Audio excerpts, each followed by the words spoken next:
put your hands together for judging a book. Wow! That was a beautiful moment. That was amazing. When I came here to Die Laughing, the last thing I expected to see was beautiful moments. Unfortunately, for the next hour, we should be able to avoid them completely. So we are going to be doing judging a book by its cover. By a sound of applause, I'd ask you to raise your hands, but I can't even see if there's anybody in the audience. So by sound of applause, how many of you have experienced judging a book? Oh, look, there you are. Hi. But still applaud. How many of you have experienced judging a book before? Everybody backstage. How many of you in the audience, is this your first time watching judging a book? That is great. This is going to be an amazing experience for you. What we're going to do, we're going to put a book cover up on the screen in front of you, and we are going to have 3 experts in bookology tell you the plot of the book. So you, the next time you go to the library, might check it out. Oh, did I mention there is one thing that we're not going to put up on the screen for you or for our bookology experts, and that will be the title of the book. That's right. They won't know the title of the book. They just have to describe what it is. Now, I have 6 chairs over here, which is very interesting to me, and I have 3 microphones. So we're going to bring up to the 3 microphones our first group of bookology experts, which according to my slip of paper are Liz, Angela, and Dawn. Now, I'm going to introduce our other 2 teams that are going to come over and sit in these chairs. The first team is Kyle, Aiden, and Kelvin. Come on over. Just have a seat. You'll have your turn soon enough. And then we have really interesting positioning for one of the members of this next team. We have Matt, Eric, and Tom, who I understand actually have a team name. We are the lizard people! They are. And you're going to make Matt sit behind the screen. He's just a disembodied. We were told to move the chairs, so if you weren't in the way. Yeah. You know what? There's like a little sliver here inside the blue stripe. Oh, okay. All right, and I have a job to do. I have a job to do. Now, Liz, Angela, and Dawn. How many of you have done judging a book before? 2 of you. So Liz, this is your first time. Yes. But you're an expert on books, right? Absolutely. She's a super bookologist. She's a super book. So here's what we're going to do. We're going to reveal the first book cover, and then it will be the job of the lizard people to tell you the title of the book, based entirely on the cover. All right. Oh, yeah. And then you'll have 6 minutes There we go. to describe the book to the audience. At various points, I may ask you for more detail about the book in question. Are we ready for our first cover, audience? Woo! Good to hear. It's, they're all very. Oh, there we go. Sweet Jesus. Oh my goodness. Matt, didn't you consult us? I wrote the introduction. Oh. Let me think. Hold on. I'm trying to remember what it's called. I've written so many introductions.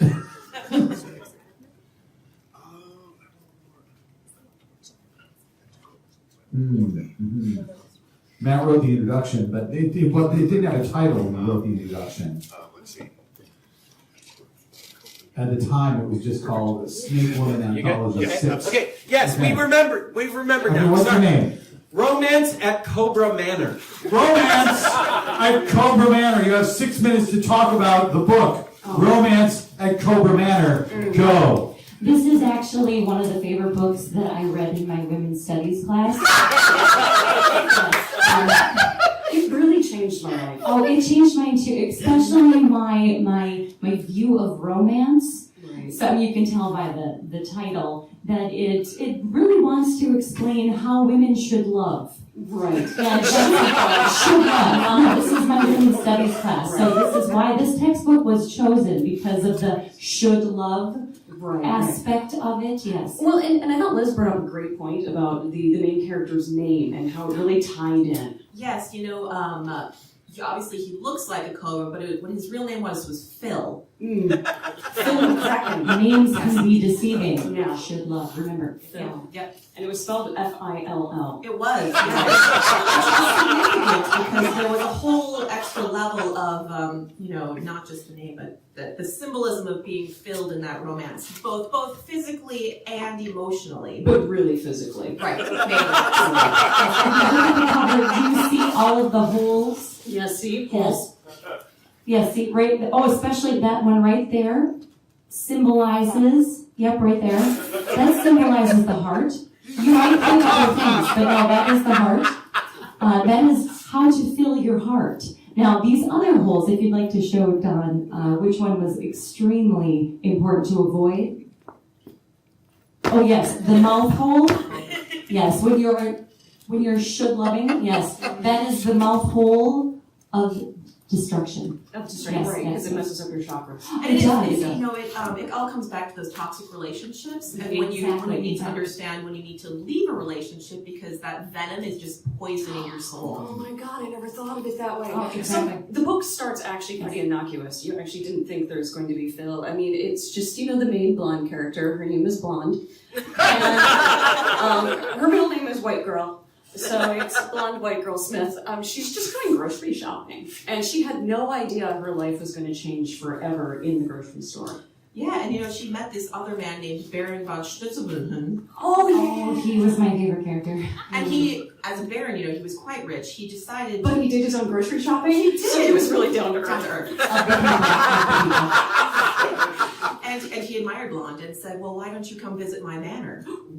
And who would say no to that? I know. A stranger in a grocery store? I think here it's very important to point out that Cobra Manor is actually it's like an actual character, even though it's a house in the book. And I wonder if you could talk a little bit about the character of Cobra Manor. Were you in our women's studies class too? I was just auditing the class. I was lurking in the back. That explains a lot. I wasn't taking notes, just pictures. So.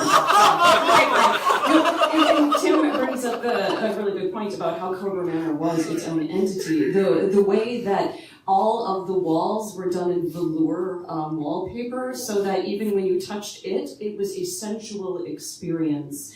And how there was aromatherapy in every room, although it never really made sense on why the kitchen smelled like porta-johns. But it did, and again, I think it was trying to bring us to that danger hole. It was trying to bring The danger hole, yeah. I mean, really, when you went down, each chapter was a different room of Cobra Manor. So you would experience Blonde as she tried to figure out what this room meant, and then try to escape, because we all know when it really comes down to it, you're always trying to escape holes. Exactly. Right. And of course, when the aperture that she would have to escape through was just another education on how she should love. Should love, yes. Right. And so she had to use her body in those ways. Yes, but it turns out actually, the windows, those holes that we were discussing on Cobra itself actually come from the chimerism that was a result of the inbreeding of that leopard and the cobra. Yeah. And can the leopard change its spots? Yes, you can change it into a cobra. Yeah. The final room was the scariest of all, because Which gets that's us to the end of our yes, story. we're just doing it. So she's traveling through all of these rooms. It's scary. Each one she's learning life lessons, how to love, how she should love. And every room she keeps losing a piece of clothing. Yes, Symbolic. she by this time she is. Well, as you can see, this is how she looked in the final room of Cobra Mansion.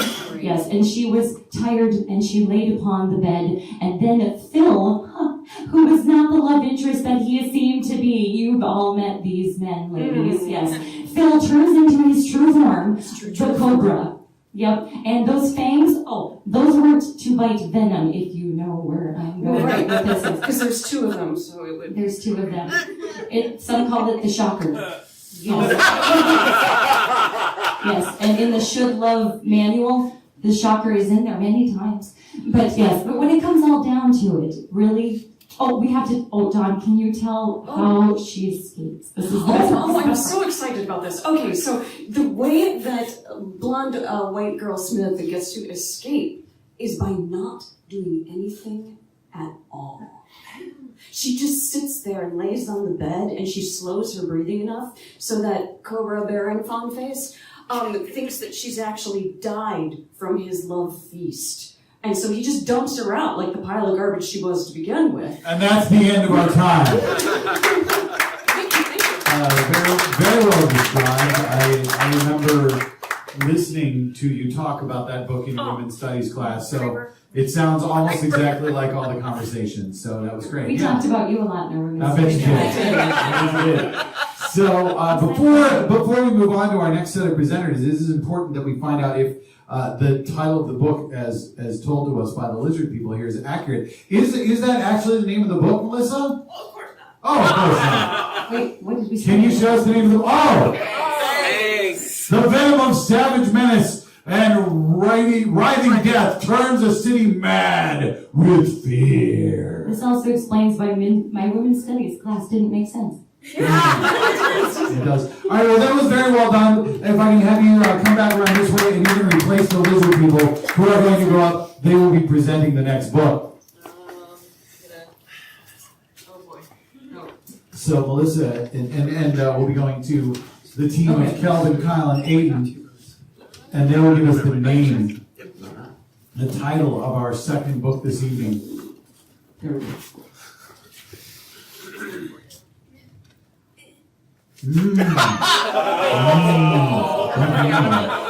Wow. There we go. I remember this book. I know a lot about this book. Are you ready? Do you remember the title of the book? All right, we have it. Okay. The title is Journey to the Otter Side. Journey to the Otter Side. If you would like to begin by kicking Kyle in the junk, you may do that. Begin, middle, and end. Journey to the Otter Side is a lesser-known work by George Gordon Lord Byron, famed romantic poet. Nephew of the famed romantic poet? No, the famed romantic poet and passionate advocate of his own penis. It is one of his lesser-known works for reasons that I think are both obvious and not obvious. Eric? Well, clearly.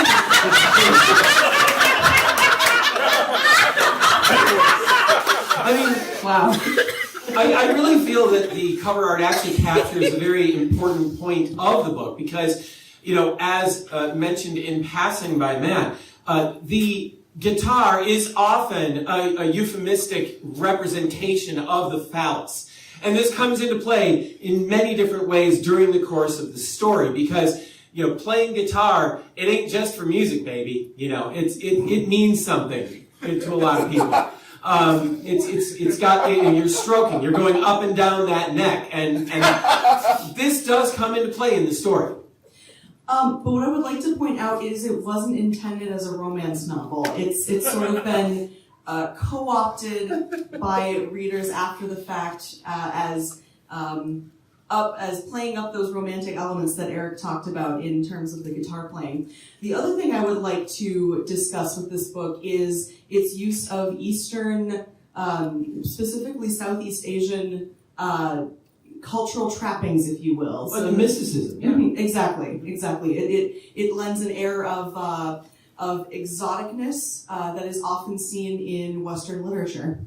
Now, what we need to do is start talking about the actual plot of the book, and as is depicted on the cover, now one thing about the Romantics and about the 19th century in general is that there was a lot of sort of prescient stuff. People were predicting science fictional kind of sorts of things, and they didn't even really have the right terminology for it, but a lot of it was very forward looking. And the beginning, the sort of beginning of the action, we meet the otter, and then we meet his mother depicted in the back, and there's and it starts with the otter's mom experiencing what we would now term a very, very small thermonuclear reaction on the right part of her head, depicted here on the cover, and this sort of gets the ball rolling. And at the time, some people tried to consider that an allegory to the virgin birth story of her giving birth to an otter, but they were clearly mistaken. I mean, they did not interpret that part correctly. He was way ahead of his time. It's more really tying into the idea of what we now know to be different, like people crossing different boundaries in terms of nationalities, race, all sorts of different approaches when it comes to romance, that there really are no limits. You can be in a romance with anything, including yourself, another species. The world is your oyster, and that's also an option too.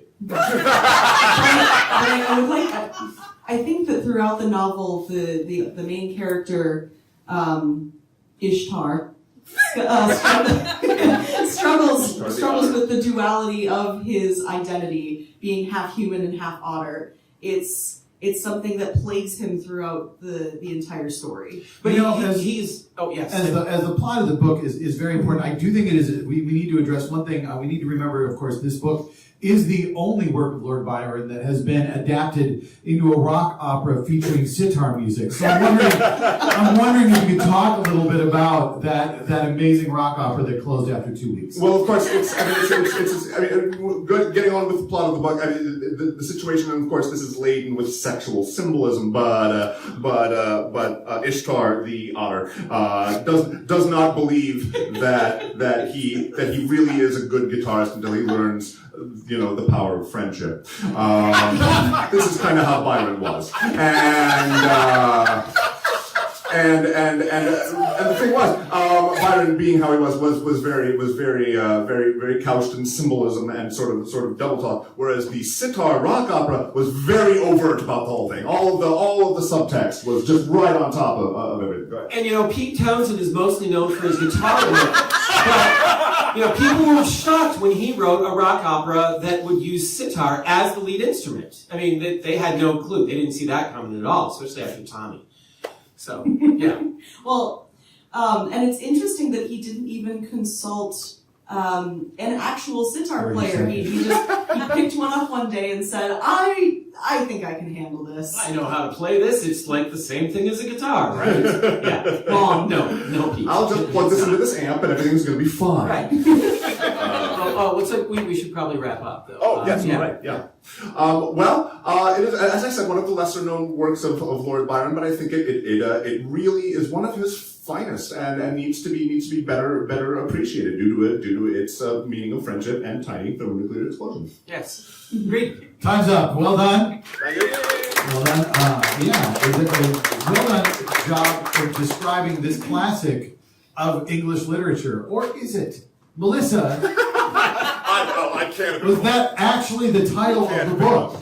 No! Dang it. We're 2 for 2 in misses. What is the actual title of the book? Shaman? Oh, Shaman. Shaman. That's much worse. Yeah. Or Shazam. It's Shaman. All right. All right. So well done. Now that is our first round. Now there are 3 rounds here. So you have faced off against Team Angela, Dawn, and Liz. Oh, you have a name. What is your name? We're the 3 not white guys. The 3 not white guys. We have a token. We have a token non-binary queer over here. Yeah. It's not judgment for you. It's judgment on them. So I have to determine a winner, and while it is very close, I believe that I need to give the win to Team Not White Guys because of the whole sitting in the back. And, The lawsuit. The lawsuit. And they actually discussed plot. You discussed a rock opera with sitar and you referred to Pete Townsend. That was well done. I can't discount that, but you still lost, so get off the stage. All right, so we're going to move on to Team 3, who, whether or not they have a name, is Team White Guys. Team White Guys! It is Calvin, Kyle, and Aiden. We're going to go with Team Privilege, but that's basically a synonym, so, Yeah. Aiden missed the vote on having a name starting with K. I don't know what's wrong with that. Yeah. Aiden. All right. Okay, so here is our next book cover.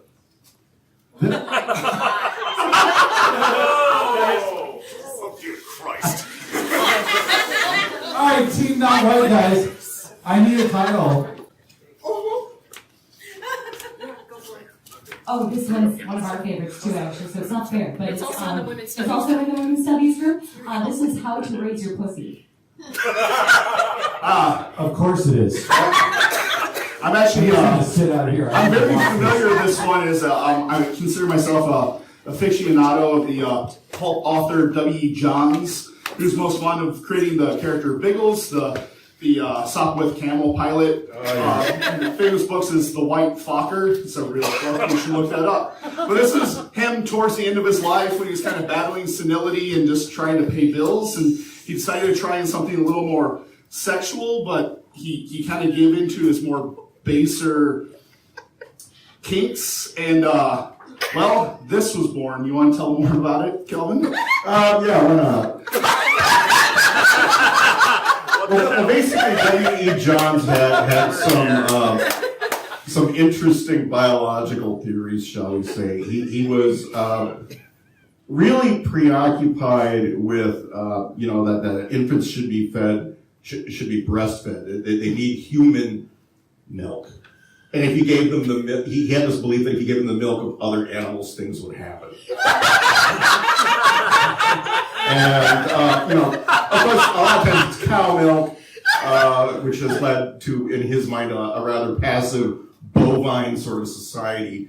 So he was working from the premise that the woman in question, who had the child, was raising the child with cat milk to create a more aggressive, shall we say, killer personality that would take the world by storm.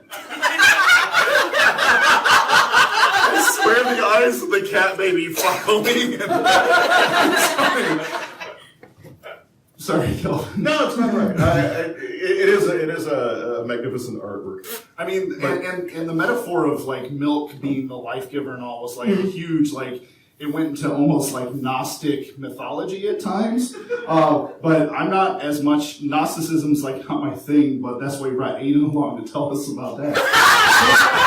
It's interesting because this is the first time that I've ever seen this type of lycanthropy show up in books before. Oh, yeah. Usually you have to be bitten, but the whole drinking of the milk thing, I think it's really allegory for God. I mean, who doesn't agree with that, right? I know I do. Take of my body. Right. I feel like one thing that is important for your team to address, because clearly there is no team that would be more of an expert on this subject. This is a pillar of feminist literature. Can you explain why? Because it was actually written by a man. A white man. So, Yeah, and because of that, I mean, who honestly knows best about, this kind of instruction? I mean, at this time it was written, like, men were the only ones allowed to be doctors, if I'm checking my notes right. So, of course, they're experts on the biological state of womanhood and, breastfeeding. It really just lends itself.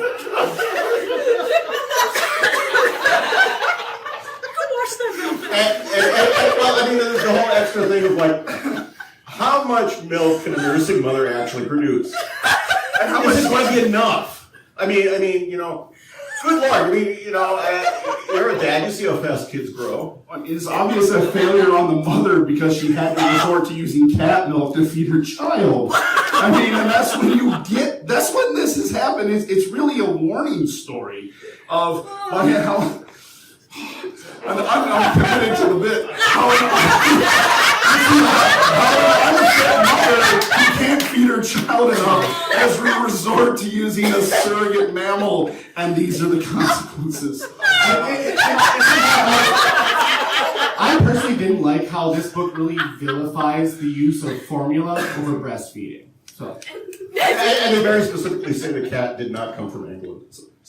There was one, if I could change one thing that was a little odd and kind of talked to W.E. Johns' case was he really went into detail on how the child got the cat-like prickly tongue and how that affected breastfeeding. And he went into like such detail. It's a chapter that hasn't dated well.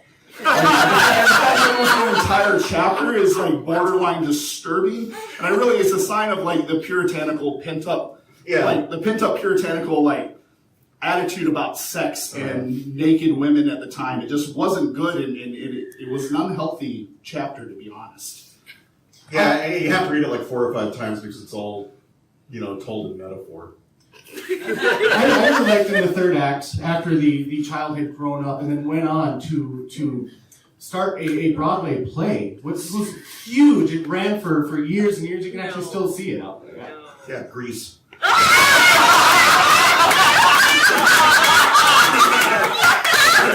In 30 seconds, I want you to explain how the author Johns was a huge train aficionado and how he worked that into the narrative. A train aficionado. Yes. Oh, yeah. Well, just the whole symbolism of like barreling down the track to some faraway destination. Like where are we going to end up with raising a child? And it was also a metaphor, as unfortunately, in John's world, women didn't have many choices, and they were essentially set on one path no matter what the choice they had, and it was always motherhood. And in this case, cat motherhood. Well, hands up! Okay.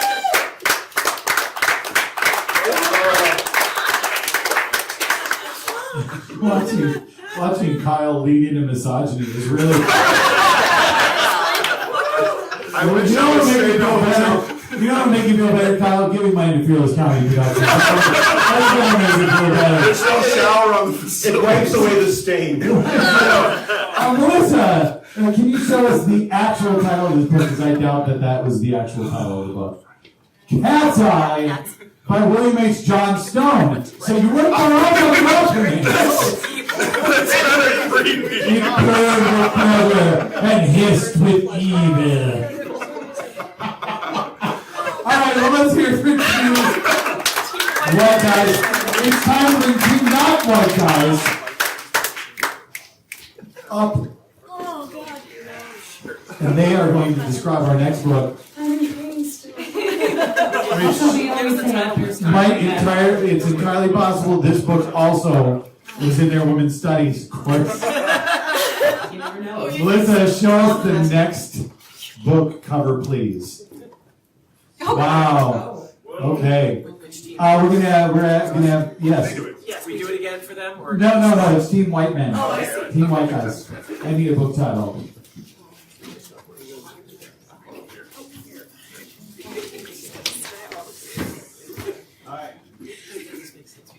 This book is called The Judgment of Claire. Sure it is. All right, The Judgment of Claire. You have 6 minutes to tell our audience all about this book. Go. Oh, this book is essential for any girl who's about to get married. This is The Judgment of Claire, and what I think is really fascinating about this story is not only do we follow, Claire's journey of being engaged and planning her wedding and finally the big day, but it's also tied into the 7 layers of hell, which we see depicted here. And a long aisle to get to, well, sometimes what can be at the end of that aisle could be called hell. Could be. We're not talking from personal experience, but anyway. No. So Liz, Yes, of course. who's an expert on this topic. Yes. Yeah, this all goes back to early, Christianity imagery, and you have your 7 deadly sins represented by our folks on the cover here. Mm-hmm. Clearly, all stalking Claire, And they are also represented as her parents-in-law. Yes. And you see them just inching closer and closer as representative of the sins that she has to purge before she can reach the altar. Now, all of these sins, they have very evocative names. Can you remind us the names of the various sin characters? Oh, yes. You would never think about this, but they're actually each the bridesmaids' names. Yes. So there's Tiffany, Brittany, Judy, Paige, and Cherish. Oh, Cherish is, she's got a whole chapter of her own, may I say. And Fatso. Oh, Fatso. But she's actually, but she's really the hidden heroine of this whole story. But she's not gluttony. She's lust. She's lost. Yes. So anyways, she gets engaged, our protagonist gets engaged, and as she's like purging herself and then dealing with the first bridal shower. Oh. Now that's where things get crazy town.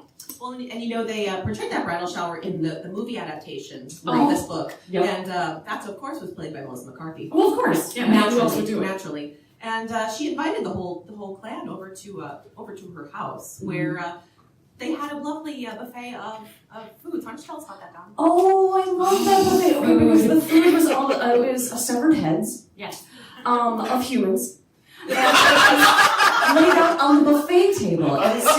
And our bride-to-be had to select which head that she was going to, like, you know those great, bridal shower games?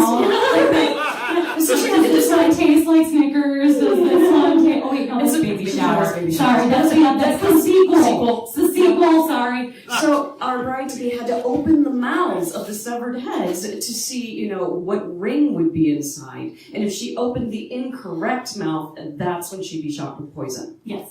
Right. So she had to be very careful with this. But it was all cleared up at the end through this beautiful symbol of baptism.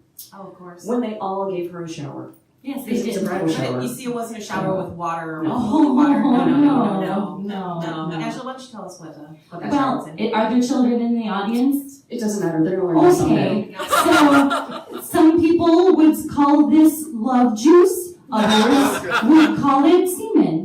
It depends how technical you want to be that day. Or if your mouth was open. Or if your mouth is open, yes, there are different technicalities. That's another chapter. That's another chapter. But yes, so the women brought these they long hoses and so they there were firemen. Of course, there were firemen. So, I mean, how many bridal showers don't have firemen? I don't understand. But yeah, so they would unleash their giant hoses and then Claire would bathe in the love juice. And she had to do a special dance. Do you want to do the special dance? Oh, yes. Should we do a special dance? Yes, let's do the special dance. Okay, you guys ready? Yeah. So first you must pretend you are Claire. Do you feel it? Okay, ready? Bathe in it.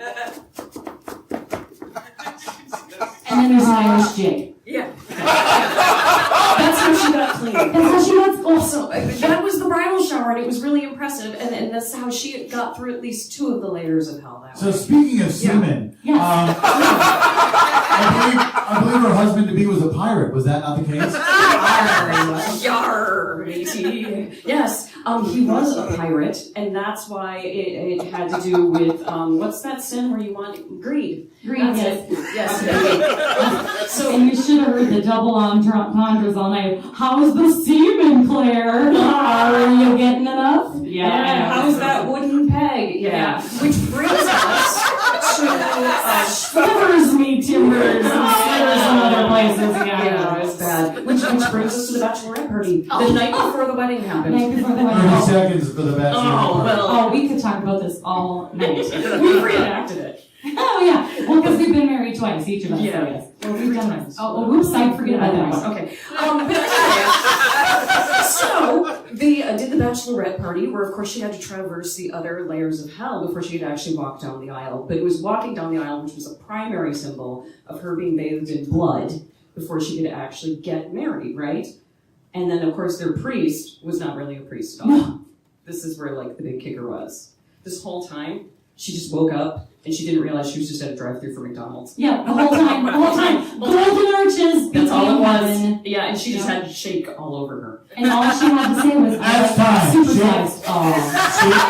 Shake over. Give him another second. Give him another second. Supersized semen. There we go. McDonald's shake is an allegory for being covered in semen. Okay. As long as it's vanilla. But I understand that is The strawberry's weird. word has reached me. Word has reached me that is not the actual title of this book. Melissa, can you let us know what the title of this book actually is? The Occult Digest. Yeah, that's pretty close. It's actually The bunk about hypnotism.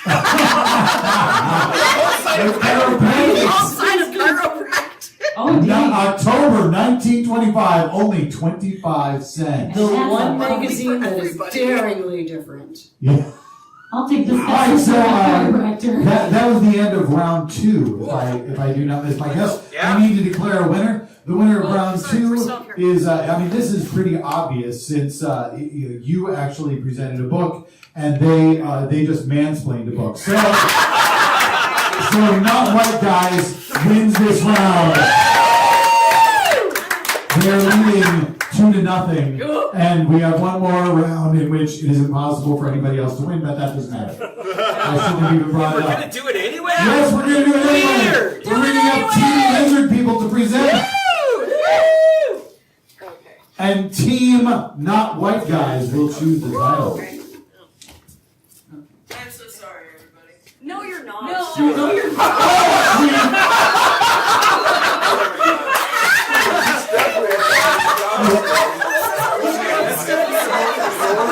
Well, Eric, we've lost Cassie. Okay, I need a title for this book. Stop looking at it. Just get up here. It's not gonna help. I need a title for this book and not the porn adaptation. I'm going to point out this is a children's book. It's a children's book. Remember that when you come over with it. It is a children's book. What child read this? It depends on the name of the book. Okay.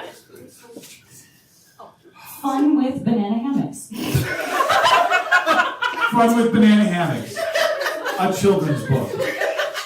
Go.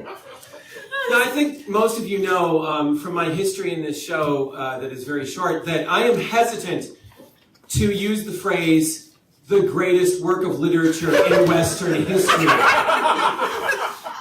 And I'm not going to use it now either.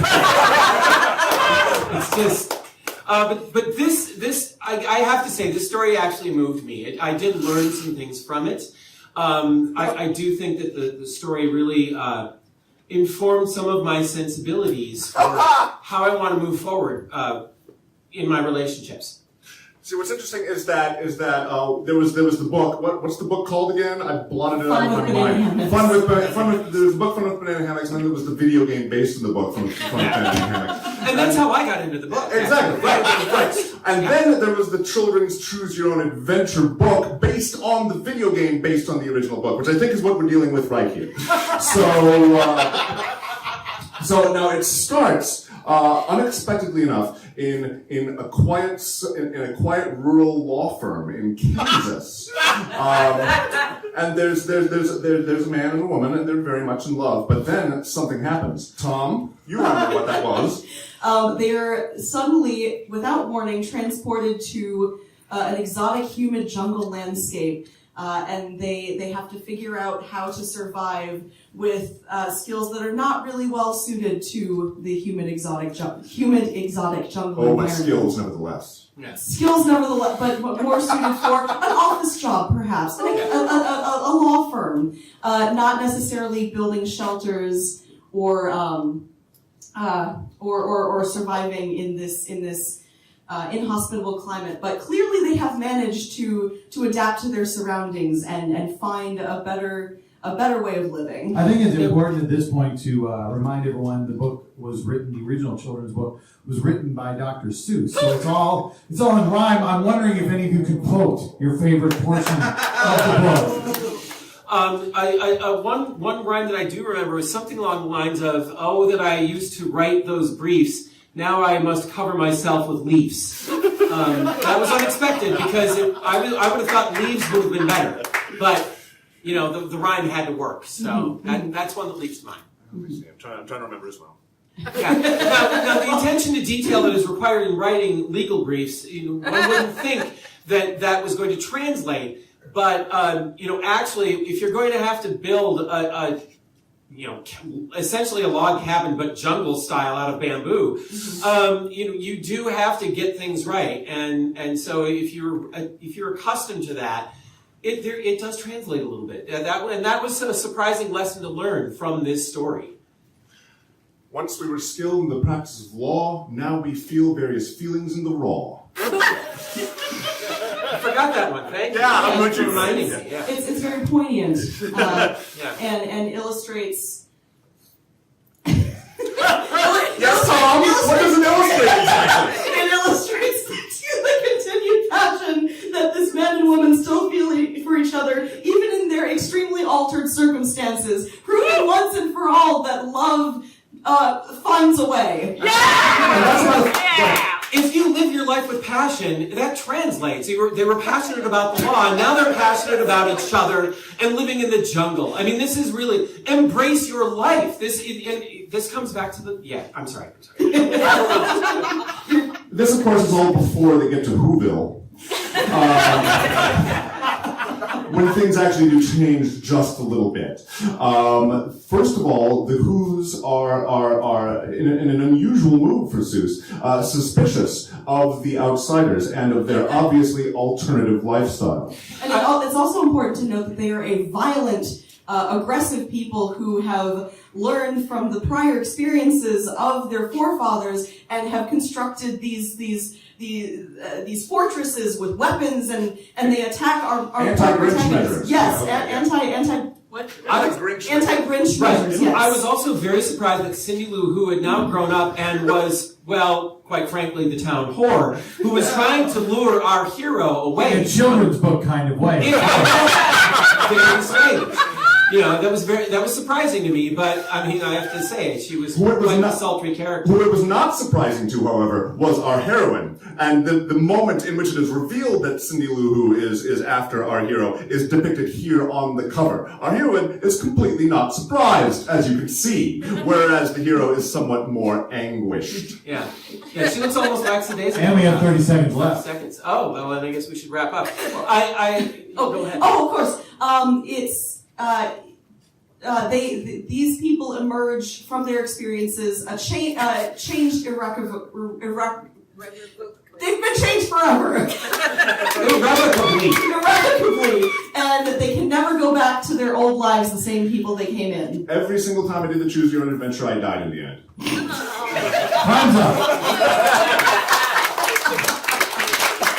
And I do have to say, I read this book to my kids. Not so terribly long ago, and Tom, really there was some nostalgia for me there because I remember them trying to pronounce irrevocably.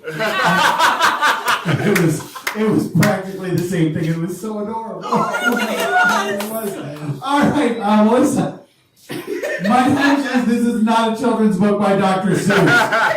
Not even a Choose Your Own Adventure based on a video game based on a children's book by Dr. Seuss. What is the title of this book? Tarzan! It's German. Is it German or is it Dutch? It's Dutch. It's Dutch. Wow.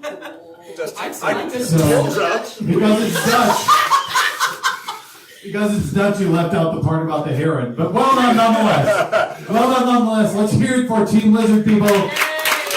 Once again, we're going to bring up Team White guys. They will be presenting. Team Lizard People will be coming up with the title for our final book. This will determine the runner-up. The team that gets a point here will be in second place. Yay. All right, show us our final book.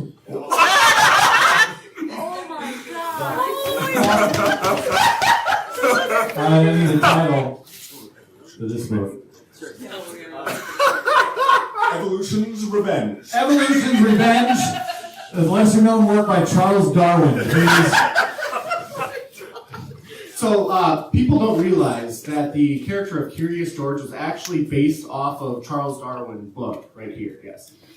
Yeah, this is the if you look in the background there, you know, you have the proto man in the yellow hat instructing what would end up being George's father, because the man in the yellow hat adopted George, and this is but we never knew the background story of how George and the man in the yellow hat met, but it was the man in the yellow hat and George's father were instructors at a very strict British boarding school. And it really, after that, it kind of took the form of your standard kind of British boarding school novel of adventures and hijinks of strapping young British men going through school together. Not unlike Harry Potter, just with more primate whippings. Yeah, slightly more. Yeah, and so the man with the yellow hat's father, who has similar, excursions, into Africa to prevent wildlife, Before there was Curious George, there was, of course, Severe Dan.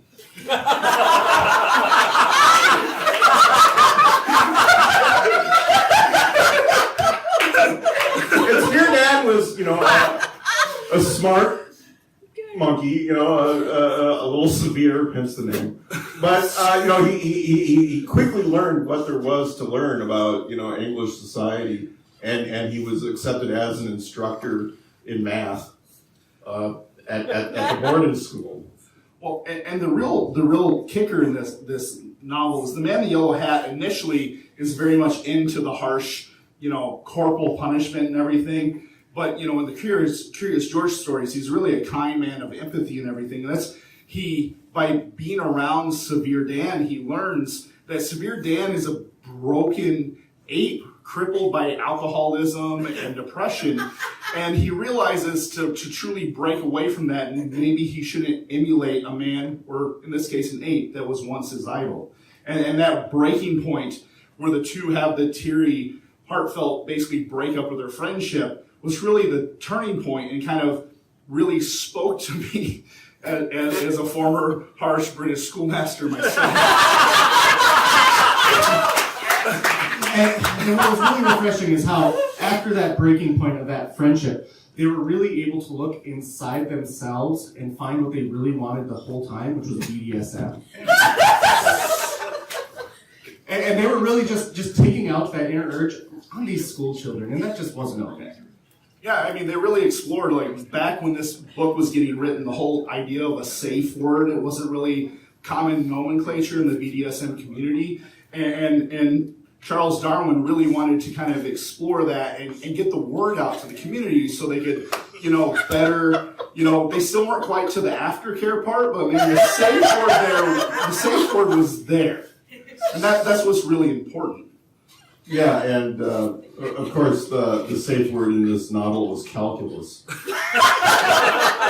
Not banana, like you would expect. Yeah, no, and it was a little bit of a bad choice because as we established, Severe Dan was an instructor in mathematics, so there was some confusion in the classroom. They couldn't solve for X. They could not. They really couldn't. I will say that some have said that this book was part of the inspiration of 50 Shades of Grey, especially that for lack of a better term, enticing scene with the slide rule. Yeah. I've honestly never seen it in a BDSM relationship used quite like that. Could you enlighten us more of that, Caden?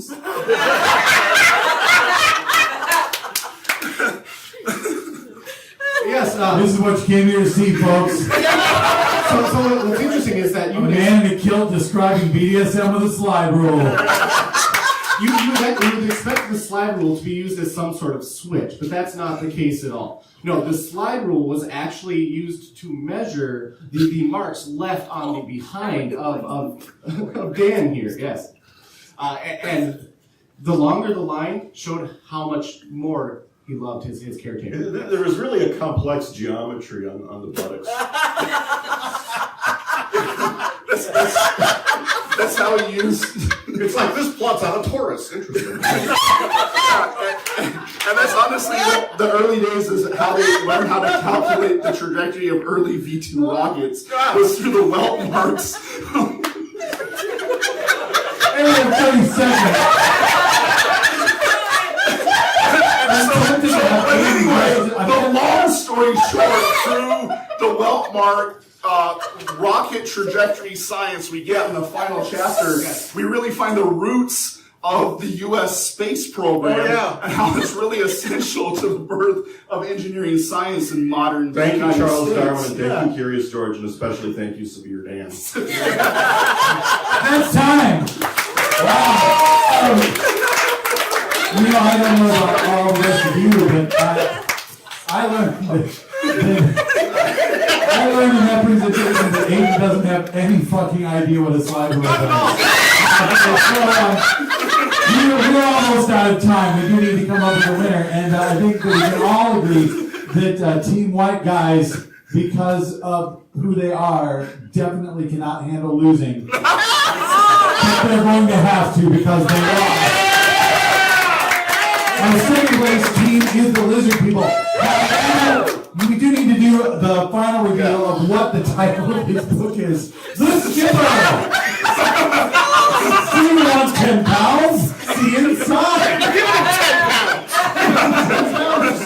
If you use the slide rule to see inside, I'm going to tell you what a slide rule is for later. It's for math! It's for math! You don't use the method of shit! It's for math! Alright, folks, we can... Your shirt Oh, yes. matches the back. Palm tree, yellow background. We do need to say a huge thank you to, of course, the person who puts this show together. And grades the book, Melissa Tracy. A big round of applause for all of our teams. Team White Guys, Team Not White Guys, and Team Lizard People. Many of them, this is their first time doing judging a book. They did a terrific job. You can see us. We will be at Convergence this year. So come on out to Convergence. You will find us there. Otherwise, there's lots more Dot Laughing coming up. And I know we have a long way to go to reach our goal and not a lot of time to do it. So help us out if you can. And I'm going to turn it back over to our hosts, Salsa and Bree. Judging a book by its cover, everyone.